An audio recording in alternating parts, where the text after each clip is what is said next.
Hello, welcome everyone to Sport Tech Daily's episode with Mohammed Khan, ex-general manager of the Jamaica Talabahs. Mohammed, thanks for coming on. How are you doing? Thank you, Knuckle. Thank you for having me. Awesome. Okay, well, I was just saying before we started recording that we spoke for about half an hour, 40 minutes, and we started to cover some of the topics that we were going to talk about today. So, as usual, we start off with a bit about who we're talking to and their background. So, can you tell us a little bit about yourself and I guess how you first got into sport? Yeah, so I mean, I was born and raised here in New Jersey in the U.S. My sports were never actually cricket. My sport growing up was basketball. That was the sport I loved the most, and I played basketball every day after I got back from school. That's what I watched: basketball, baseball, and I actually thought cricket was a little stupid. To be honest with you, my dad really loved cricket, and only when I started to travel to Pakistan during summer vacation did I realize how big cricket was throughout the world. And I started to really get into it. I started to play it. I started to follow it. Obviously, the advent of the internet really helped because getting cricket in the U.S. at that time was really difficult.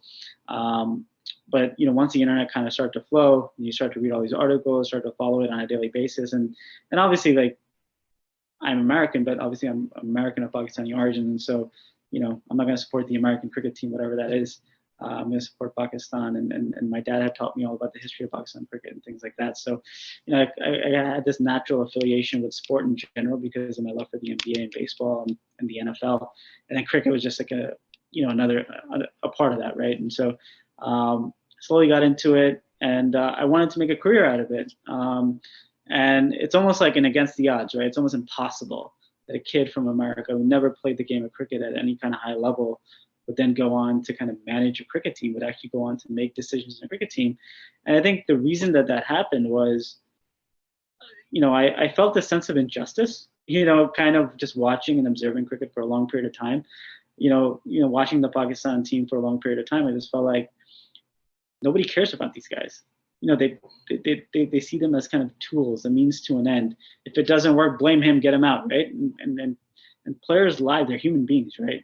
And their lives are dependent on this. And these guys don't even make a lot of money, specifically at that time. And I just felt like that needed to change. And there was a way to do this better, to do this more in a more structured way, in a more process-oriented way. And obviously, it's almost impossible that someone like me could get in the business. But I was lucky, and I found and navigated a way after maybe 10 years of really kind of chasing people, and the advent of T20 cricket really obviously helps because private enterprise will always garner merit. Yeah. And so that always opens up opportunities for people. And so that was kind of my story. I mean, that's how I kind of got into the game of cricket. I really loved the game. So for me, it wasn't just about, hey, yes, there was this kind of sense of injustice that kind of drove it. My love for Pakistan cricket drove it. But I just love the game of cricket. It's just a beautiful game. Just watching, 11 players out on a beautiful pitch, batting and bowling, and it was just fun to watch. I mean, I remember, not to go too long, but the players that I really loved growing up, Saeed Anwar was one of my favorites. Saeed Anwar was batting, I was watching, right? Shoaib Akhtar was one of my favorites. Shoaib Akhtar is bowling. Just something might happen. And even though I disagree with everything that Shahid Afridi does or says, when he was batting, anything could happen, right? Like literally anything could happen. But when he was like on song and at his best, it was just amazing to watch, right? So that was the kind of the game that I kind of fell in love with. And at the same time, there's so many other great cricketers out there. Sachin, Aravind De Silva was one of my favorites to watch. And that's kind of how I got in the game. And I'm still in the game. I'm out of the game now, but I still love the game very much, even though it's changed a little bit. But I'm now happy to kind of be on this podcast. I probably wouldn't be on this podcast if none of those things happened. Yeah, well, I was just going to say at the very start when you mentioned that you follow Pakistan and cricket, I was going to say what an emotional roller coaster, but then you mentioned Shahid Afridi, and that just proved my point. Yeah, I mean, you're going to have these kind of emotional roller coasters when you don't have any structured process or structured approach to running your organization, to building a cricket team. When you just kind of make decisions based on reacting on different things, and obviously you're going to have that in Pakistan. For as long as I've been alive, I've seen that in Pakistan cricket, other cricket teams as well, but specifically Pakistan cricket, where things kind of just happen, based on what someone feels like that day. Yeah, well, I was just going to say actually, one of the really interesting topics, and I got this from a couple of the Jared Kimber podcasts, including your own one. I think there's a real big shift towards data-driven decision making, obviously generally in industry, but sport is slowly going down that path.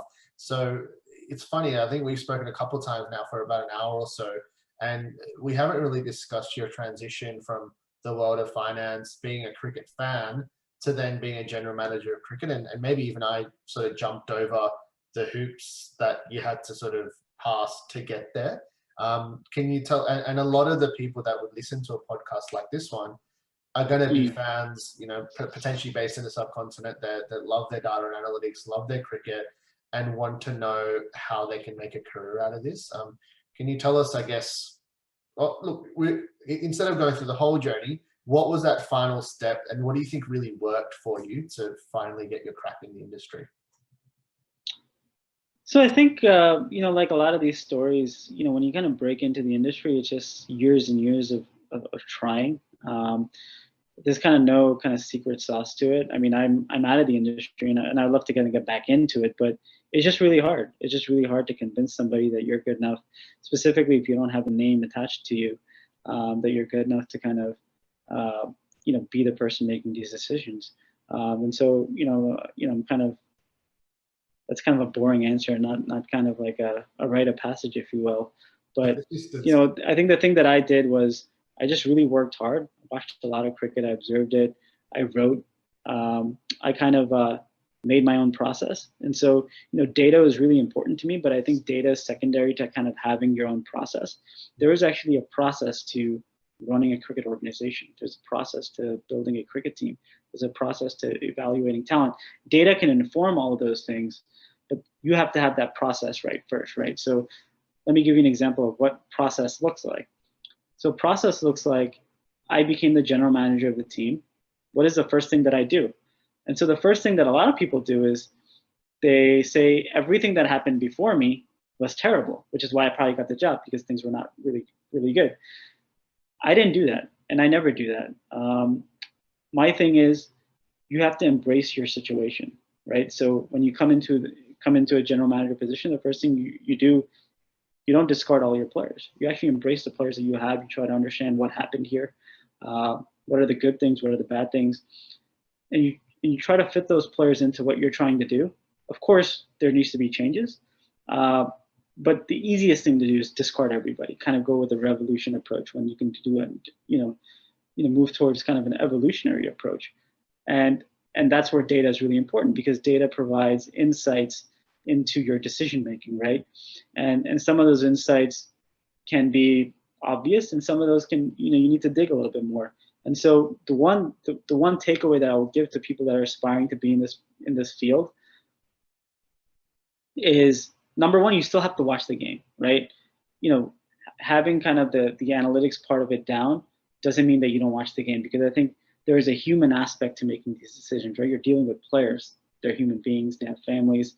They have agents. They have girlfriends. They have different things going on in their lives, and you have to manage them too, right? You have to manage their personalities. So there has to be kind of a human aspect to it.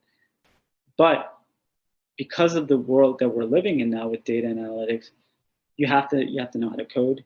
You have to be a ninja with Excel. You have to have all of these things, and that's where I would say to start. And I think a lot of people, I was kind of in the transition. These things never really, like, I don't code. Like I don't code. But if I'm working with a team, I can analyze and interpret and translate those data points to make good decisions. But I myself don't code. But the pathway now that I'm seeing, whether it's in baseball, basketball, soccer, anything, is if you know how to do that, you can kind of get in, because that's where your entry level job is going to be. You're going to be a data engineer. You're going to be a coder. You're going to have those kind of skills. So do that, and obviously carry your passion of cricket with it. Yeah, no, awesome. And you hear a lot of these buzzwords, right? Like Moneyball being the main one, but you hear about the sort of transition of teams starting to use data more, or players, agents, whoever. You hear a lot about that, especially in American and European sport. Obviously, we're based in Australia, and that revolution is starting to, I guess, starting to get some energy. But can you tell us, I guess, what the reality is like? Because most of us, not being involved in a professional level in cricket, we don't actually, we see the articles, we hear things like Nathan Leeman and the English team and all that kind of stuff. But what is the reality? Like, what are some of the teams that might be using the data in Right. more of a serious, practical way? And what do they actually use? Because there's a lot of talk about models and sort of black box solutions and all that kind of thing. But how do teams actually use it? So there's a really important word in general management. I'm sure it's really important in kind of any kind of management. The word is alignment, right? And I can believe in data, but if the owner of my cricket franchise doesn't believe in it, it's not going to work. If the coach that we hire doesn't believe in it, it's not going to work. If the captain that we appoint doesn't believe in it, it's not going to work. And so you need all of these people working in unison and to believe in it, right? So, for example, I believe in data. Now my owner has to invest in a data provider, right?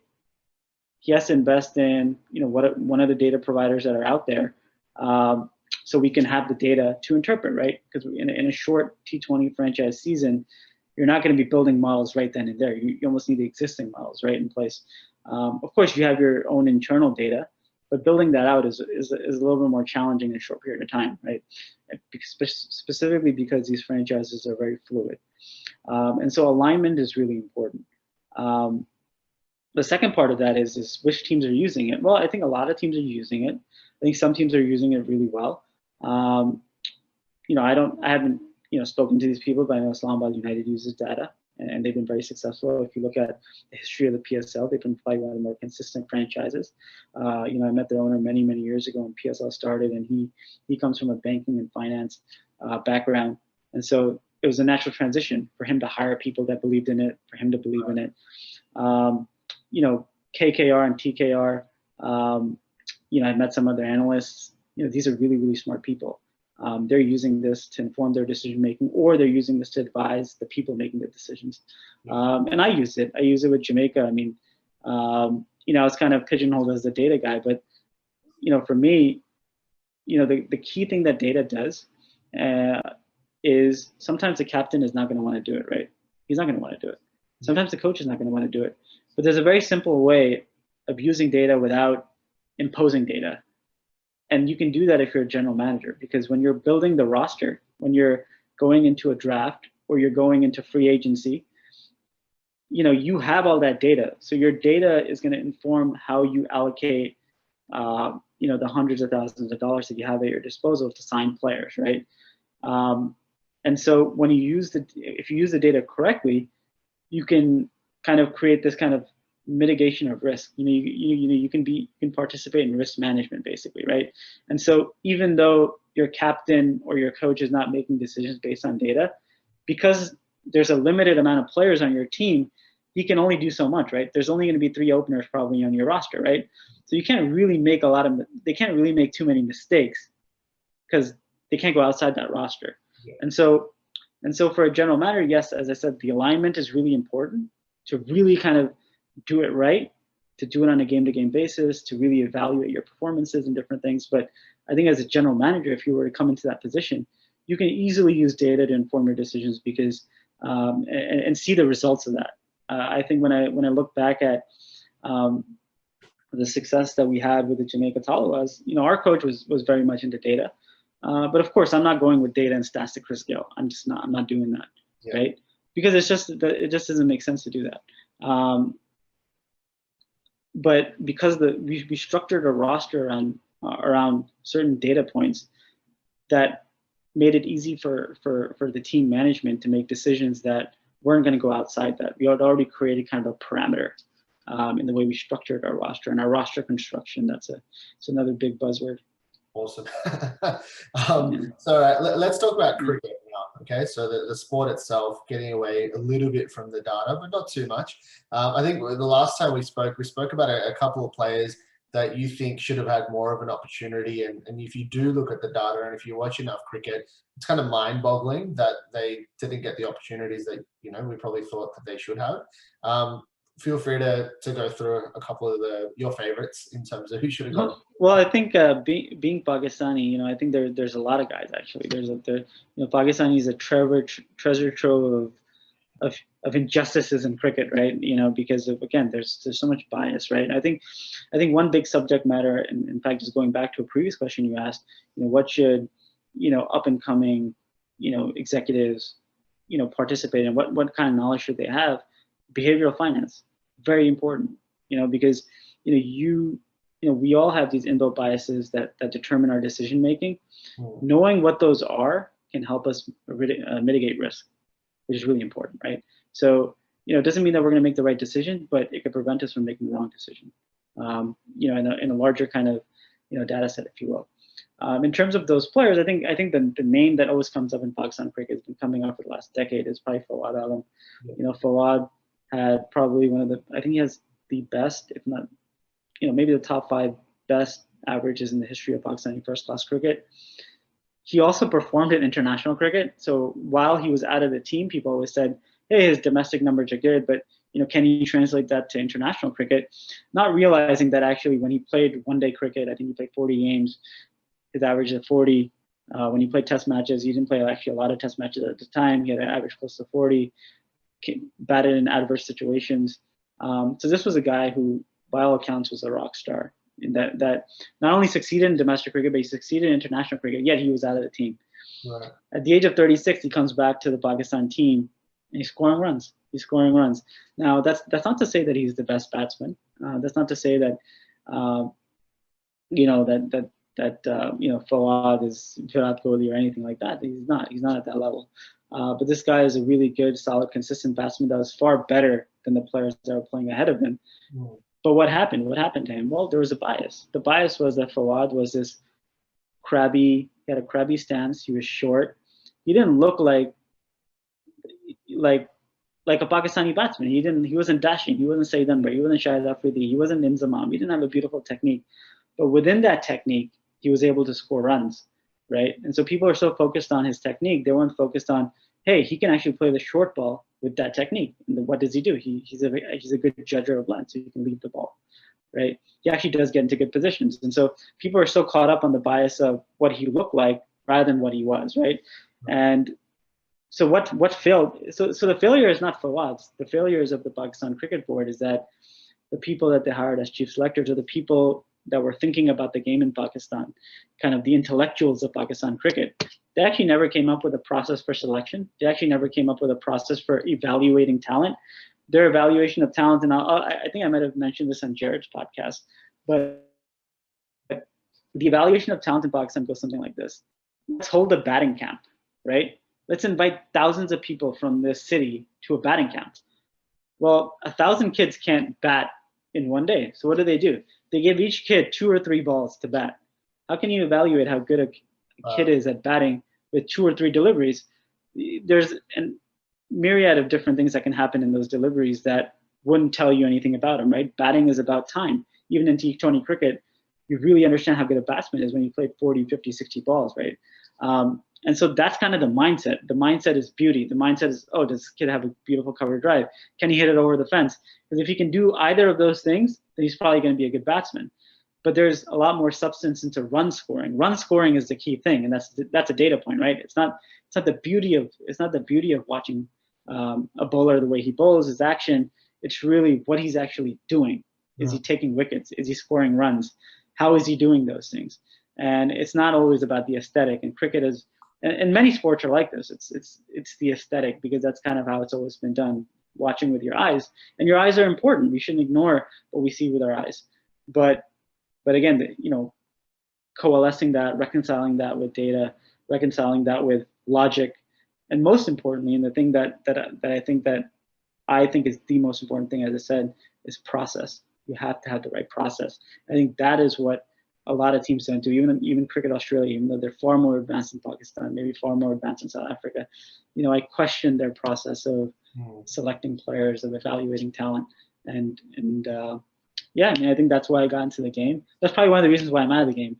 No one wants to no one wants to talk about process. Well, I was just about to refer to the next stage. And look, I don't know what your plans are, but say it's 2023, 2 years from now, an opportunity opens up, and you choose to take it, and now you're the general manager of a T20 franchise once again. I wanted to, I guess, ask you split question.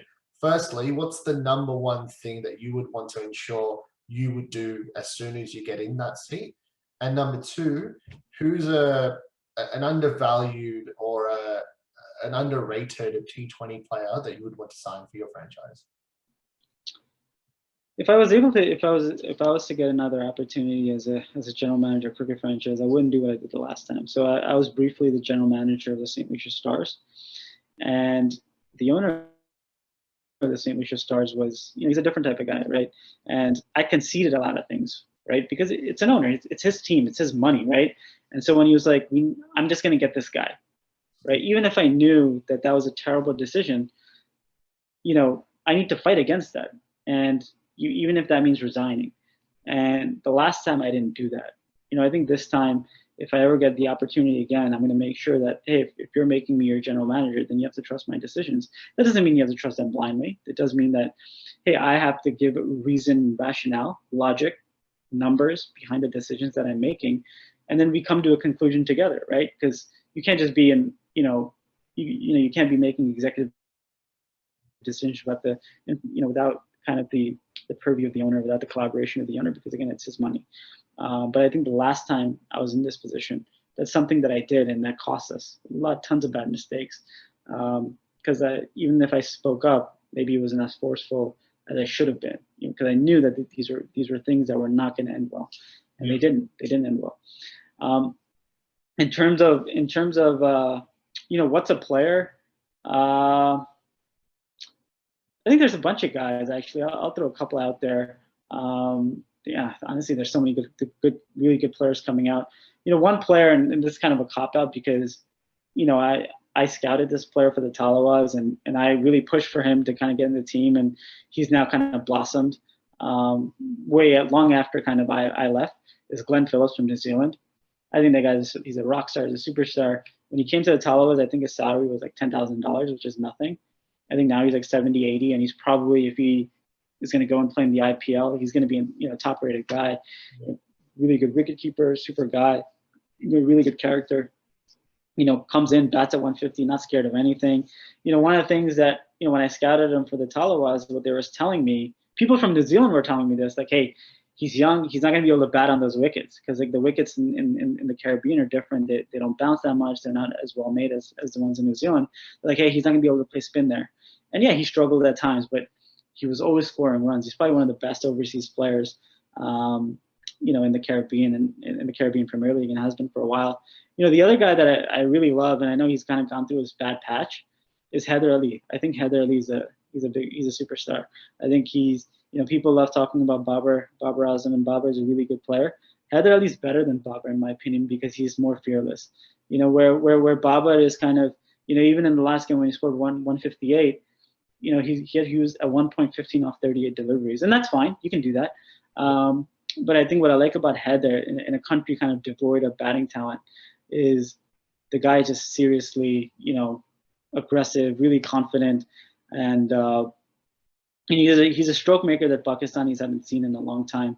But there's so many other guys. I think Rahmatullah in Afghanistan is a guy I really like. Shento from Bangladesh is a guy. He reminds me a lot of Kumar Sangakkara. Now that's a different level. Kumar Sangakkara, that's a different level. But I think Shento is really good. And Bangladesh honestly has a really good system. We talk about the countries that have resources like India and Australia and England. Bangladesh maybe doesn't have the same resources as those countries, but they've done a really good job of developing players over time. They always have good young players coming through.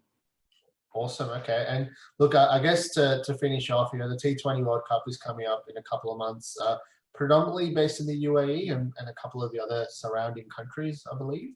I guess the last thing I wanted to run through with you is firstly, which are there any teams that you think, in terms of the style of play, are really standing out to you, that they're approaching T20 cricket differently to, I guess, one-day cricket, or sort of have enough players playing T20 cricket consistently that you can see that really unique brand of T20 cricket stand out to you? I might get you to answer that one first, actually.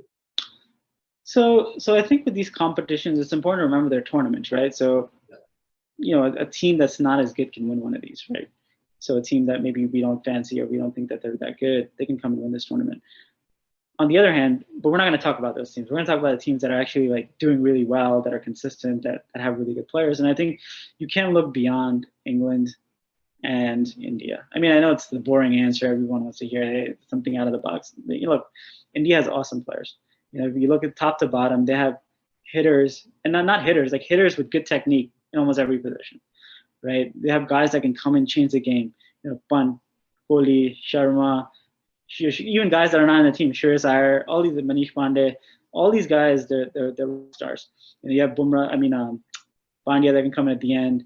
Hardik, Krunal is not even a regular; he's really good, and they have a really good bowling attack. For me, T20 is about batting, but it's really about bowling. If you can control the opposition, what they can score, and India, in my opinion, has the most diverse attack. Right? They have fast bowlers.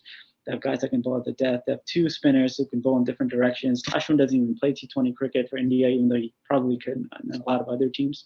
Yeah. They have good fielding. India has a really good fielding team now. So India definitely in England. I think we just saw what England did to, again, different format, one-day cricket, but the depth of talent that England have is really special. And I think the one thing that I think people should look out for, specifically with England, one thing I noticed against Pakistan was their spin bowling. People think about England spin bowling, they think about Adil Rashid, they're thinking about maybe Moeen Ali, but Matt Parkinson, really, really interesting, interesting bowler. He was really good against Pakistan. And then obviously you have the, New Zealand is always going to be dangerous. They're always going to be organized. They have a lot of really good players. This isn't your parents' New Zealand team. There's talent on this team. There's natural talent on this team, right? Yeah. Someone like Glenn Phillips not playing in this team, really good player sitting on the bench. And then obviously West Indies, right? Everyone wants to root for West Indies.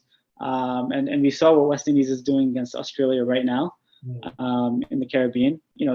Those 1-9, they have devastating hitters, right? Fabian Allen coming in number 8, number 9, devastating. Sunil Narayan's not even playing on this team. So, they have really good players. I think with West Indies, it's always just kind of like the other things, kind of unrelated to cricket that kind of, make you question. They can win the tournament, but I think in terms of readiness, in terms of teams that have been kind of building up to this kind of to the World Cup, India and England, they've been the most consistent. They've been the best teams in kind of certainly the shorter formats. And to me, as hard as it is for me to say, India is definitely. If you look at it 1-11, just there are no gaps there. I think, and from memory, the second half of the IPL was just before that, right? So I think there's a real big advantage for teams with a lot of players in that tournament. You would argue that from a mental health point of view, being in the bubble, that would be draining for them, especially for the Indian players to go from a 5 test match series, maybe the majority of that squad, then going to the IPL and then the World T20. It would be mentally draining, but from purely a cricket point of view, to have, especially, India, England, to have these guys to be in those conditions playing T20 cricket and then transition into the World T20, I think that'll be a really big advantage. And that's something where, from memory, there aren't too many Australian players, aside from their absolute sort of, well-known stars, that are going to be in that tournament. So do you see that playing a role? Yeah, I think, to be honest with you, me as, being in this kind of position before, like the traveling matters. So these little things like, the bubble, it's hard on guys, right? But you have to kind of factor in the reality that everyone's going through the same thing. Sure. And so it's not as if it's one team more than the other. And these guys are professionals, right? Like once they get out in the cricket field, maybe it could impact the quality of the cricket.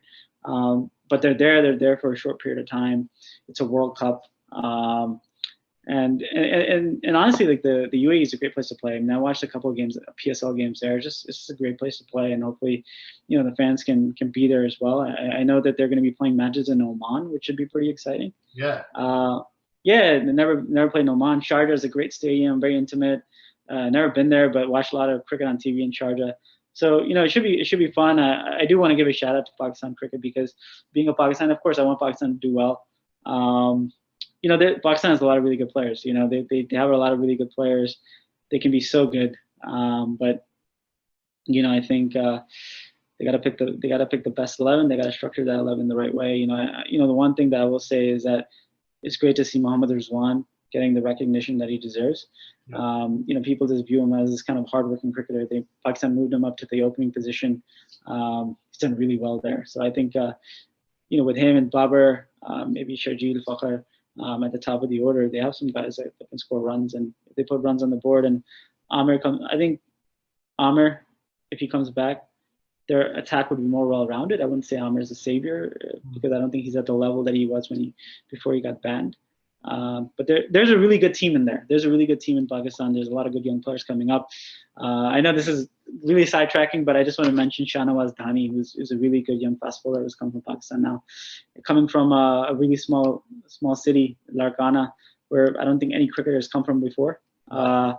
And he's just a super ebullient guy. It'd be great to see him in the Pakistan team because he's going to the West Indies now, but really a good character. I mean, really fun guy. He was part of the Multan Sultans team that won the PSL recently. So, yeah, I mean, it should be fun. I mean, the World Cups are always great. I think having it in the UAE should be interesting.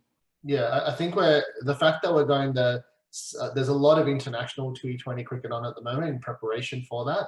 And the fact that we're going for the second half of the IPL, which will obviously be a lot more fun. And then we've got World T20, and then there's the Big Bash, obviously based here in Australia. So I think it'll be really good to sort of see, because I think the only issue that I've previously had with watching a lot of T20 cricket is that usually it's only half of the full strength team. It's in some odd conditions at odd times. But now that we've got some continuity and these guys are going to be playing a lot of it, I think it's going to be at a really high standard, and we'll actually have time to get to know the players, for the storylines to develop. I mean, most fans that don't watch every single game out there, it'll give them an opportunity to get to know the guys and really sort of get immersed in the next few months of cricket. Yeah, definitely. I think you're on point. I think it's hard to kind of get that consistency. COVID hasn't helped. Being in a bubble for a long time. Consistency in your squads. So what is Australia's best 11? We don't know. I think we know, but I don't know if they know. But yeah, Jake Weatherall, he's another one for me. I love him. So I think it should be a great tournament. I'm looking forward to it. There's another World Cup coming right after that, another T20 World Cup. I think within a year or even I think it's next year. A year and a half span. Yeah. Well, actually, that's one thing that I hadn't planned to talk about. But now that we're on the World Cup topic, obviously being based in Australia, we were actually talking about the Australian T20 team, partially for the approach that they play with in T20 cricket and partially for the squad itself. But I don't know if you've watched much of this West Indies Australia series. It's been perfect time for us, so we've been watching every game. Yeah. But Mitchell Marsh has, played really well in these 4 games. I think he's got a man of the match once, maybe twice. Well, actually, sorry, they've only won once, so the once. But he's really stood out at number 3. Do you see a role there for Steve Smith, or do you think one of the domestic BBL guys like a Mitch Marsh, who's really excelled and is in form, do you think one of them could take his spot? Yeah, so I'm not a big form guy, right? Because what is form? Form is recency bias, right? Like Mitchell Marsh, he dominates in West Indies. That means nothing when it comes to UAE. What we do know is that Steve Smith is one of the great players that we've ever seen. And at number 3, I always want a guy that's going to anchor my team. And now anchor doesn't mean to stop the flow of runs. It just means that this guy is extremely reliable. He's, on average over a long period of time, he's going to score a lot of runs. And so I think it's better to have Steve Smith at 3, and you can surround him with someone like a Mitch Marsh, right? So if Steve Smith is batting at 3, you can play Mitch Marsh at 4, and he has that protection knowing that Steve Smith is there to carry the team forward. Ashton Turner, I could see batting at 5. I think he's a really good player. I think sometimes he's been miscast as a number 6, number 7. It'd be really good to see him bat at number 5. Turner is spin, even in this series, I remember he had that horrible IPL that one time, and recently in this series, I think he's gotten out to spin a couple of times as well. Whereas someone like a Glenn Maxwell, I can see holding his spot, especially if he has a good end to the IPL. Yeah, I mean, look, I think like Steve Smith should be there, Glenn Maxwell should be there, Turner should be there. I wouldn't look too much into some of the struggles that maybe Turner has had when he's played for Australia recently or when he's played in the IPL. I think the thing with Turner was, hey, Turner's really good at the end of an innings, right? Like number 5, number 6, really finishing a game. But if you look on average, how many deliveries does the number 5 or number 6 player face over the course of a tournament? It's very low.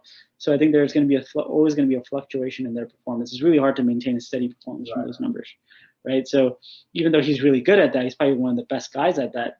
There's still going to be some fluctuation in his performance. So, and sometimes teams don't use these guys. I don't remember exactly how Turner is being used in the IPL, but sometimes these guys are not used the right way. They're not asked to do the right things. But if you look at through the course of his career in the BBL, he's done really well. And again, he's been in and out of the team, so I'm not going to put too much stock into some of those down performances. I still like him as a player. And with Steve Smith, I mean, I think you got to play guys like Steve Smith. You need Joe Root. These guys, there's always a place for them because they're just too good. They're run machines. Yeah. No, excellent. Okay. Well, Mohamed, it was really nice talking to you, I guess, on and off the podcast today. Yeah. So much for your time. We'll tag you when we do post the podcast. And obviously, if anyone wants to reach out to you to talk all things cricket and cricket analytics, obviously they'd love that opportunity. Yeah, I'd love to. I love talking about the game. I mean, I think the foundation for anything, to be good at anything in life is just to love it, right? Like you love what you do, which is why you're going to be really good at it. For me, I love cricket. I love talking about it. Even if I'm not working, I'm still following it. I'm still watching a ton of it. At the expense of, my wife's happiness sometimes. But, I think, I'm happy to chat with people about the game. And, hopefully, one day I'll be back and we can talk about, what I'm doing good and bad. Awesome. Cool. Thanks a lot, Mohamed. All right. Thank you. Hope you enjoyed this episode. If you'd like to check out more of our content, go to sporttechdaily.com or follow us on social media across Twitter, LinkedIn, Facebook, or Instagram.